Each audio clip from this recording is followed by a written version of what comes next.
গেছেন আর লই যাইতে পারুন না আম্মু পারুন না আম্মু।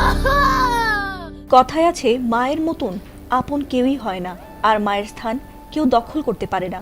সেই কথাই আবার যেন বাস্তবে রূপ নিয়ে এক হৃদয় বিতরক ঘটনার জন্ম দিয়েছে। শিশু সামিয়ার মা মারা যাওয়ার পর বাবা ঠিকই বিয়ে করে আনেন অন্য এক নারীকে।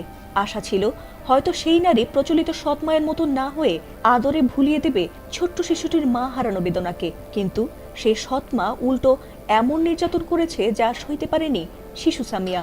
এরপর সে যা করেছে সেই ভিডিও এবার ভাইরাল হয়েছে নেট দুনিয়ায়। ঘটনাটি ঘটেছে কুমিল্লার লালমাই উপজেলায়। সেখানে সৎ মায়ের প্রতিদিনের নির্যাতন সইতে না পেরে মায়ের কবরের সামনে গিয়ে চিৎকার করে কান্নায় ভেঙে পড়েছে সামিয়া নামের বছর 12-র এক মাহারা এতিম শিশু। আর সেই হৃদয় বিতারক ভিডিও দ্রুতই ছড়িয়ে পড়ে সামাজিক মাধ্যমগুলোতে। কুমিল্লা নিউজ নামের একটি ফেসবুক পেজে প্রকাশিত ভিডিওতে দেখা গেছে মেয়েটি মায়ের কবরের পাশে বসে কাঁদছে এবং অসহায়ভাবে বলছে, আপনি কোথায়, আমাকে কেন রেখে গেলেন, আমাকেও আপনার কাছে নিয়ে যান। ভিডিওটি ভাইরাল হওয়ার পর অসংখ্য নেটিজেন ভিডিওটি শেয়ার করেছেন এবং মেয়েটিকে খুঁজে বের করে সাহায্যের হাত বাড়িয়ে দিতে চেয়েছেন। এমনকি অনেকেই প্রশাসনের দৃষ্টিও আকর্ষণ করেছেন।